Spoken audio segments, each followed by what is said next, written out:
Machine design में हम लोग आगे बढ़ते हैं और हम लोग देख रहे थे design of coupling. Design of coupling में फ्लेंज कपलिंग देख रहे थे। फ्लेंज कपलिंग में हमने सब स्पेसिफिकेशन और उसके जो है डायग्राम सब बता दिए थे, ठीक है ना।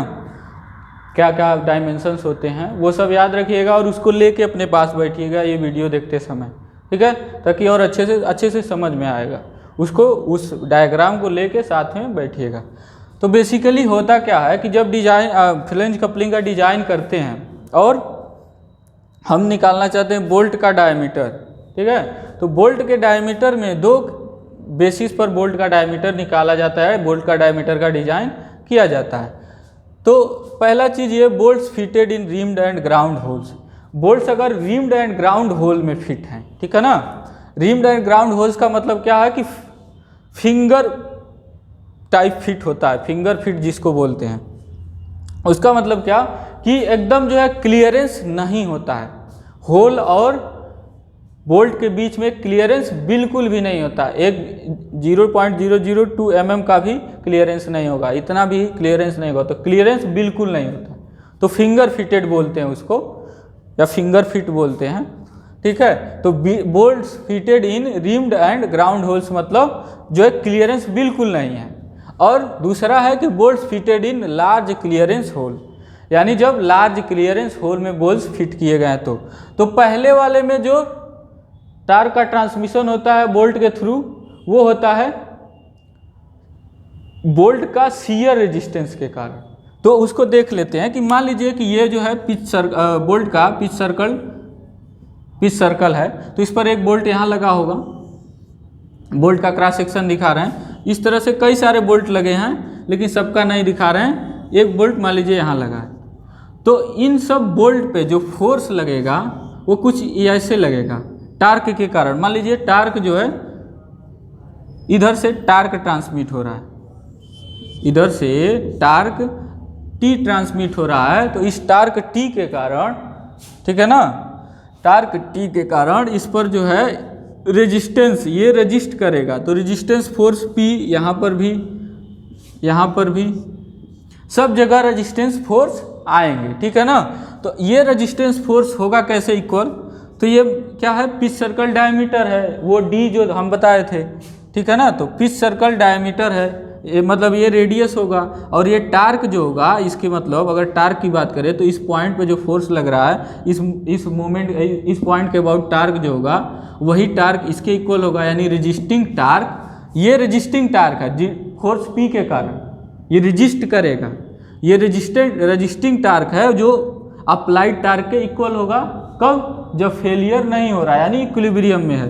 तो ये कैसे होगा, तो P इंटू D/2, ठीक है, P इंटू D/2 इंटू कितने बोल्ट्स हैं, नंबर ऑफ बोल्ट्स, तो मान लीजिए n नंबर ऑफ बोल्ट्स हैं, ठीक है ना, मान लीजिए n नंबर ऑफ बोल्ट्स हैं। तो इतना टार्क और P में ये रिलेशन होगा।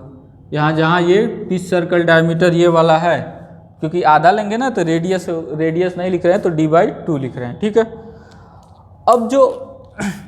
अब मान लेते हैं अगर यूनिफॉर्मली डिस्ट्रीब्यूटेड ये प्रेशर है, अगर मान लीजिए फोर्स P है, ठीक है ना, फोर्स P के कारण इसमें जो शियर जो आएगा इस बोल्ट में, ठीक है ना, वो कितना होगा, उस शियर की बात करते हैं। तो शियर स्ट्रेस जो इंड्यूस इसमें होगा इस बोल्ट में, वो जो फोर्स P के कारण वो कितना होगा, P/, अब देखिएगा ध्यान से, कुछ चीज़ें समझा रहे हैं यहाँ। जो जैसे कि शियर जो हो रहा है वो कैसे हो रहा है और शियर रेजिस्टेंस कैसे हो रहा है। देखिए ये फ्लेंज है, ठीक है ना, ये दो फ्लेंज जुड़े हुए हैं, तो फ्लेंज में ऐसा न रिलेटिव मोशन होगा, तो इसी में बोल्ट जुड़ा होता है, इन्हीं दो फ्लेंज में ऐसे बोल्ट जुड़ा होता है, बोल्ट लगा होता है दो फ्लेंजेज में। तो जब शियर होगा तो क्या होगा, इस क्रॉस सेक्शन का न होगा शियर, तो शियर किस क्रॉस सेक्शन का हो रहा है, इसी क्रॉस सेक्शन का हो रहा है शियर, ठीक है ना। तो शियर स्ट्रेस जो होगा, ये जो फोर्स P के कारण जो शियर होगा, इसमें शियर स्ट्रेस जो होगा बोल्ट में वो कितना होगा, P/π/4 d1 स्क्वायर, क्योंकि ये क्या है एरिया, इसका अगर मान लेते हैं डायमीटर d1 है, तो अगर डायमीटर d1 है तो क्या होता है एरिया, इसका एरिया क्या होगा सर्कल का π/4 d1 स्क्वायर। तो टाउ इज इक्वल टू इतना आ गया। ये क्या है, ये परमिसिबल स्ट्रेस कहिए या फिर इंड्यूस स्ट्रेस इसमें कहिए, किसमें, बोल्ट में जो हो रहा है। तो इस मान को यहाँ पर अगर रख दें तो यहाँ पर रखने के बाद टार्क टी का मान कितना आएगा, पी का मान रख रहे हैं इसके टर्म में, तो पी का मान रख रहे हैं तो ये होगा टाउ π/4, ठीक है, d1 square into d/2 into n, यही होगा। अब जो है अगर यहाँ से d1 का मान हम निकालें d1 स्क्वायर तो क्या होगा, तो 4 2 जार 8 मल्टीप्लाई कर लेंगे तो 8t अपान क्या हो जाएगा पाई टाउ डी एन, ठीक है ना। तो इसको याद रखेंगे 8t अपान पाई टाउ डी एन, 8t अपान पाई टाउ डी एन, ठीक है। तो d1 स्क्वायर हो गया। इस तरह से डायमेंशन, इसका डायमीटर, किसका डायमीटर, बोल्ट का डायमीटर निकाल सकते हैं। वो आगे अभी डिजाइन प्रोसीजर में भी ये चीज़ बताएंगे। या फिर इसमें इंड्यूस्ड शियर स्ट्रेस कितना होता है उसकी बात करें तो टाउ को इधर भेज दीजिए तो 8t अपान पाई, ठीक है, पाई d1 स्क्वायर डी एन हो जाएगा, ठीक है ना। जहाँ हमको पता है n क्या है, नंबर ऑफ बोल्ट्स है, कितने बोल्ट्स हैं, d क्या है, पिच सर्कल डायमीटर है, बोल्ट जिस पर लग रहे हैं, पिच सर्कल डायमीटर, इसीलिए कहें खोल के बैठिएगा अपना फिगर, पिच सर्कल डायमीटर क्या है, d1 स्क्वायर, उसका डायमीटर हम माने इसका डायमीटर, और t जो है ट्रांसमिटेड टार्क है। तो ये किस क्राइटेरिया पर है, इसमें है जब रिम्ड एंड ग्राउंड होल में फिट है तो, यानी कोई क्लियरेंस नहीं है। यहाँ जो कहने का मतलब है no clearance, no clearance between किसके किसके बीच, होल एंड बोल्ट, क्योंकि बोल्ट जो होगा किसमें फिट होगा, होल में होगा, ठीक है ना। अब आगे वाली बात करते हैं, दूसरे वाली की।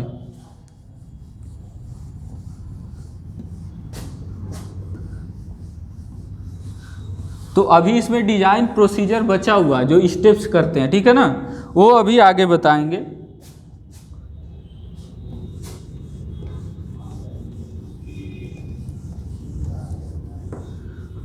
तो यहाँ पे अब देखते हैं कि इस पर इसका डिजाइन कैसे करेंगे। तो bolt fitted in large clearance hole, तो लार्ज क्लियरेंस होल्स में अगर बोल्ट फिट है तो बोल्ट के डायमीटर कैसे निकालेंगे, बोल्ट की डायमीटर। अब ये पूरा डिजाइन प्रोसीजर नहीं है फ्लेंज कपलिंग का, बस ये बोल्ट का डायमीटर का डिजाइन प्रोसीजर है, ठीक है ना। बोल्ट के डायमीटर का डिजाइन प्रोसीजर बस है ये, ठीक है। तो अभी जब पूरा फ्लेंज कपलिंग का डिजाइन प्रोसीजर करेंगे तो डायमीटर ऑफ शाफ्ट निकालेंगे, क्लियर, उसका हब का जो है, जो भी फ्लेंज है उसका डायमेंशन, हब में क्या है, फ्लेंज का आउटसाइड डायमीटर, वो सब निकालेंगे। उसमें शियर स्ट्रेसेस कितने इंड्यूस हो रहे हैं ये सब चीज़ें निकालेंगे, तो वो आगे करेंगे। अभी के लिए बस, अभी आपको बस बोल्ट का डायमीटर कितना आता है उसकी बात बता रहे हैं। तो अगर इस तरह से हो लार्ज क्लियरेंस होल में, तो इसमें जो होता है ट्रांसमिशन जो होता है पावर का, तो इसमें ट्रांसमिशन ये दोनों के बीच जो फ्रिक्शन होता है उसके कारण होता है, क्योंकि इसमें क्लियरेंस है बोल्ट में। तो ये दोनों फ्लेंज इनके बीच जो फ्रिक्शन है ना, उसके कारण पावर का ट्रांसमिशन होता है ऐसे, ठीक है। और उसमें क्या होता था कि ये जो है इस पर शियर लगाता था, यानी बोल्ट जो होते हैं इस टार्क का रेजिस्ट करते थे टार्क को, ठीक है ना, टार्क को रेजिस्ट करते थे। अब बोल्ट यहाँ क्या रेजिस्ट करेगा, टेंशन फोर्स को रेजिस्ट करेगा। बताइए, जब बोल्ट को नट से कसते हैं तो उसमें क्या होता है, एक एक्सियल फोर्स आता है। तो एक्सियल फोर्स कैसे आएगा, इस डायरेक्शन में, जिधर मान लीजिए इधर की ओर नट है तो इधर की ओर फोर्स आया। तो फोर्स क्या होता है, एक्सियल फोर्स, वही फ्रिक्शन का काम करे, मतलब वही फ्रिक्शन के लिए एडिटिव का काम करेगा, या फ्रिक्शन का जो है वही मेन रीजन है। तो मान लीजिए अगर इसमें टेंशन, अगर इनिशियल टेंशन PI है, अगर मान लीजिए टेंशन जो है बोल्ट में, ये इनिशियल टेंशन इन बोल्ट, अगर बोल्ट में इनिशियल टेंशन पी आई है, ठीक है ना। और यहाँ पे एक चीज़ हमको जान लेना है कि यहाँ पे एक जो है फ्रिक्शन रेडियस हम डिफाइन करते हैं। फ्रिक्शन रेडियस एक टर्म है, डिफाइन करते हैं। फ्रिक्शन रेडियस क्या होता है कि वो रेडियस जिस पर, ठीक है, जिस पर ये फ्रिक्शन फोर्स लगता है।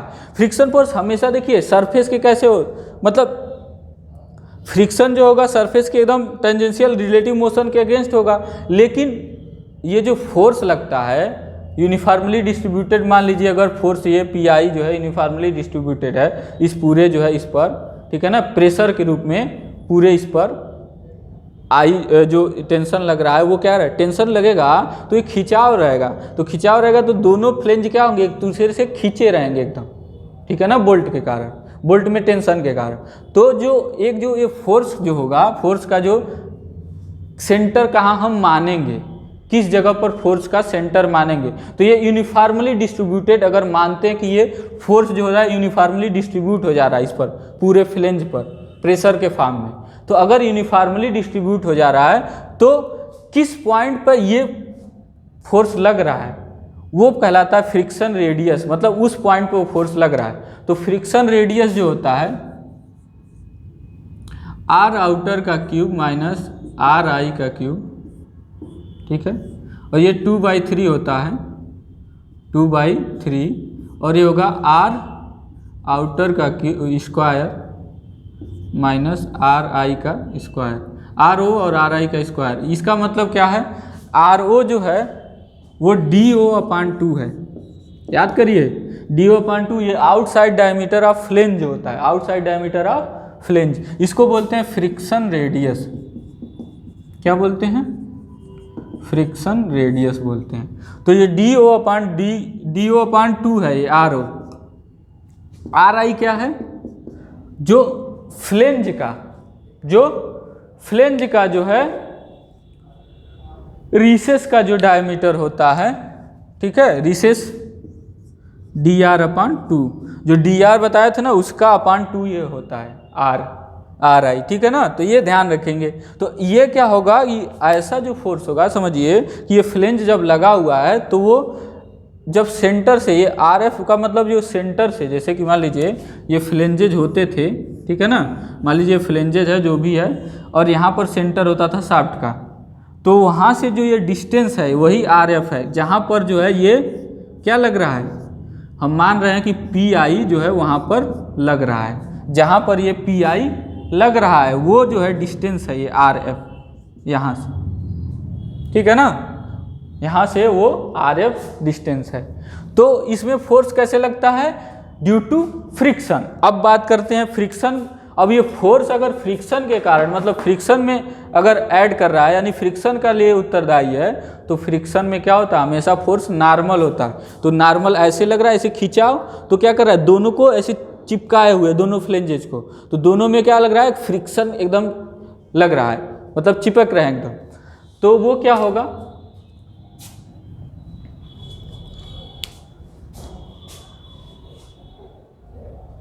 अब ये होगा, तो फ्रिक्शन फोर्स क्या होता है, फ्रिक्शन फोर्स की अगर बात करें, ये अच्छा इधर करते हैं जगह छोड़ के, तो फ्रिक्शन फोर्स की अगर बात करें, फ्रिक्शन फोर्स क्या होगा, म्यू इंटू पी आई, ठीक है ना, क्योंकि नॉर्मल फोर्स और फ्रिक्शन कोफिशिएंट दोनों का मल्टीप्लिकेशन होता है, यही ना फ्रिक्शन फोर्स होता है, ठीक है। तो ये हो गया फ्रिक्शन फोर्स, ये इतना फोर्स लग रहा है फ्रिक्शन फोर्स, ठीक है, जो उत्तरदायी है इसमें पावर ट्रांसमिशन के लिए। उसमें क्या होता था कि रिजिस्ट करता था, प्रत्येक बोल्ट क्या करता था उसमें, ऊपर वाले केस में, पहले वाले केस में प्रत्येक बोल्ट रिजिस्ट करता था उस टार्क को, और इसमें क्या हो रहा है, फ्रिक्शन रिजिस्ट कर रहा है उस टार्क को, उसमें उसका शियर स्ट्रेंथ, बोल्ट का शियर स्ट्रेंथ रिजिस्ट करता था टार्क को। इसमें क्या हो रहा है, बोल्ट के कारण जो टेंशन आ रहा है, क्योंकि ये लार्ज क्लियरेंस होल में कभी टेंशन नहीं आता, उसमें जो होता है शियर नहीं होता है, ठीक है ना, तो टेंशन जो है वो रिजिस्ट कर रहा है मोमेंट को। तो अगर ये इतना टेंशन फोर्स है ठीक है ना, ये 1 बोल्ट के जगह पर बात कर रहे हैं। तो अगर नंबर ऑफ बोल्ट n है तो इसमें n का मल्टीप्लाई कर लेंगे, तो टोटल फ्रिक्शन फोर्स इतना लग रहा है। और कहाँ पर लग रहा है, तो टोटल फ्रिक्शन फोर्स इतना है, ठीक है। अब बात करें टार्क की, तो यहाँ पर देखिए तो टोटल फ्रिक्शन फोर्स यही है और कहाँ लग रहा है, यहाँ पर लग रहा है, ठीक है। टोटल फ्रिक्शन फोर्स यहीं पर लग रहा है, ठीक है। तो बेसिकली मूवमेंट के जो फ्रिक्शन फोर्स होगा ये तो ठीक है, टेंशन इधर लग रहा है लेकिन मूवमेंट के अगेंस्ट होगा। देखिएगा थोड़ा सा समझने की बात है, यहाँ पे थोड़ा और समझ लेते हैं कि जो फ्रिक्शन फोर्स होगा, देखिए टेंशन तो इधर क्यों लग रहा है, इसके मतलब मेरे हाथ के परपेंडिकुलर या इधर, ठीक है, जिधर खिंचाव है। फ्रिक्शन किधर लगेगा, क्योंकि ये रिलेटिव मोशन ऐसे करना चाहेगा, ऐसे, तो फ्रिक्शन फोर्स किधर क्यों लगेगा, इस सरफेस के जिधर की ओर रिलेटिव मोशन करना चाह रहे हैं, इधर की ओर जैसे ऐसे मोशन करना चाहेंगे टार्क के कारण, है ना, तो ऐसे मोशन करना चाह रहे हैं तो फ्रिक्शन फोर्स किधर की ओर लगेगा, इसके मतलब मोशन के अपोजिट डायरेक्शन में, यानी इधर की ओर डायरेक्शन में समझिए, मतलब इसके अंदर या फिर बाहर, इस बोर्ड के अंदर या बाहर। मान लीजिए ये RF है, यही RF है, तो RF पर लगेगा फ्रिक्शन फोर्स, या तो इसके अंदर लगेगा या फिर बाहर लगेगा। और हमको पता है साइड व्यू से ही ना यही तो टार्क लगता है, यही मान लीजिए टार्क है, ये रोटेटिंग शाफ्ट है, तो इस पर ही तो टार्क ऐसे लगेगा, टार्क ऐसे लगेगा। और उसी का क्या कर रहा है, ये अपोज कर रहा है, उसी को अपोज कर रहा है, तभी तो पावर ट्रांसमिट हो पा रहा है ड्रिवन शाफ्ट पर या आउटपुट शाफ्ट पर। तो उस फोर्स के कारण जो मोमेंट आएगा इस फ्रिक्शन फोर्स के कारण, वही टार्क के इक्वल होगा, वही फोर्स के कारण जो मोमेंट आएगा वही टार्क के इक्वल होगा। तो फ्रिक्शन फोर्स इतना है, फ्रिक्शन फोर्स क्या है, mu R P I N into RF का मान यहाँ से रख लेंगे, ठीक है। तो हम RF नहीं रख रहे हैं, तो इतना जो है क्या लग रहा है, इतना रेजिस्टिंग फोर्स लग रहा है फ्रिक्शन के कारण। और यही फोर्स क्या कर रहा है, इस मोमेंट का जो मोमेंट यहाँ पर चल रहा था, ये टार्क जो लग रहा था उसको क्या कर रहा है, रिजिस्ट कर रहा है, इस टार्क को रिजिस्ट कर रहा है, ताकि जो है इनपुट से आउटपुट शाफ्ट पर पावर ट्रांसमिट हो पाए। अगर रिलेटिव मोशन करने लगेंगे फ्लेंज और शाफ्ट दोनों, तब कहाँ से पावर ट्रांसमिशन होगा, तो उस रिलेटिव मोशन को ही रिजिस्ट करता है ये, ठीक है ना। तो इस फोर्स के कारण रेजिस्टिंग टार्क आ गया, और यही टार्क किसके इक्वल होगा, टार्क T के इक्वल होगा, बाहर जो अप्लाइड टार्क है उसके इक्वल होगा। तो यहाँ से हम क्या निकाल लेंगे, PI/N/RF निकाल लेंगे। अब यहाँ पे एक चीज़ देखना है कि PI क्या होगा, ठीक है ना, PI क्या होगा, ये देखने के लिए पहले हम लोग, क्योंकि ये निकालना जरूरी है, PI जो होगा वो कितना होगा ये निकालना जरूरी है। तो PI कैसा फोर्स है, क्योंकि हम यहाँ पे PI बस रख दिए है ना, हमको क्या निकालना है, उसका डायमीटर निकालना है, किसका, बोल्ट का। तो बोल्ट का डायमीटर निकालने के लिए आपको पता है ये कैसा फोर्स है, टेंशन फोर्स है। तो ये मान लीजिए हम बोल्ट का ऐसे बना देते हैं, बोल्ट का ये ऐसे बना दिया, तो इस पर टेंशन फोर्स है ना लग रहा है PI, ठीक है, इस पर ना टेंशन फोर्स PI लग रहा है ऐसे। तो इसमें जो स्ट्रेस इंड्यूस होगा वो क्या होगा, इसके अंदर का, इसके मटेरियल का टेंसाइल स्ट्रेस, तो सिग्मा T से लिखते हैं, ठीक है ना। टेंसाइल स्ट्रेस क्या होगा, PI अपान टेंशन फोर्स अपान एरिया। तो टेंशन जो लग रहा है तो एरिया किधर, कौन सा एरिया भाई, इधर का एरिया, यानी ये ऐसे डायमीटर वाला ही, तो ये एरिया टेंसाइल, टेंशन तो इसी पर लग रहा है ना, बोल्ट पे टेंशन इसी पर तो कसा जाता है नट को, तो टेंशन इसी डायरेक्शन में लग रहा है। तो वो जो होगा टेंशन की बात कर रहे हैं, तो उसका एरिया क्या होगा, ये वाला एरिया, तो क्या होगा π/4, ये भी क्या होगा π/4 d1²। तो यहाँ से मान रख देंगे इसमें PI का मान, PI का मान इसमें रख देंगे यहाँ से। तो PI क्या है, सिग्मा T। तो यहाँ से, या फिर अभी हम ऐसे ही छोड़ देते हैं। तो ये देखिए दोनों इक्वेशन को अब यहाँ पे लिखते हैं फाइनली।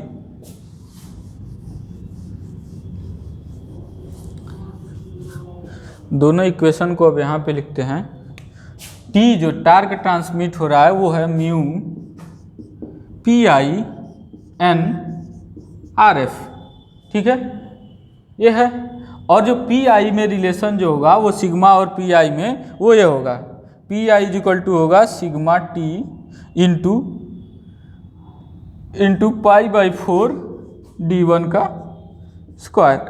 तो यहाँ से हम क्या कर लेंगे, हमको टार्क ट्रांसमिशन पता है, म्यू पता ही रहेगा, फ्रिक्शन कोफिशिएंट दोनों के बीच, n जो है नंबर ऑफ बोल्ट्स है, RF तो हम निकाल ही लेंगे यहाँ से। तो यहाँ से सिग्मा T हमको पता ही रहेगा कितना सिग्मा T उसमें, या तो इंड्यूस वाला निकाल लीजिए या अनुमेय अगर निकाल रहे परमिसिबल पता है तो यहाँ से परमिसिबल वाला मान रख के d1 का मान निकालेंगे, यहाँ से PI निकाल लेंगे और PI का मान यहाँ रख के यहाँ से क्या मान निकालेंगे, d1 का मान निकालेंगे। तो इस तरह से दोनों कंडीशन में, इसमें कौन से वाले फार्मूले से, पहले में कौन सा वाला फार्मूला लगेगा, d1² = 8t/πdn और क्या था, टाउ, यही था ना, d1² 8t/πdn टाउ।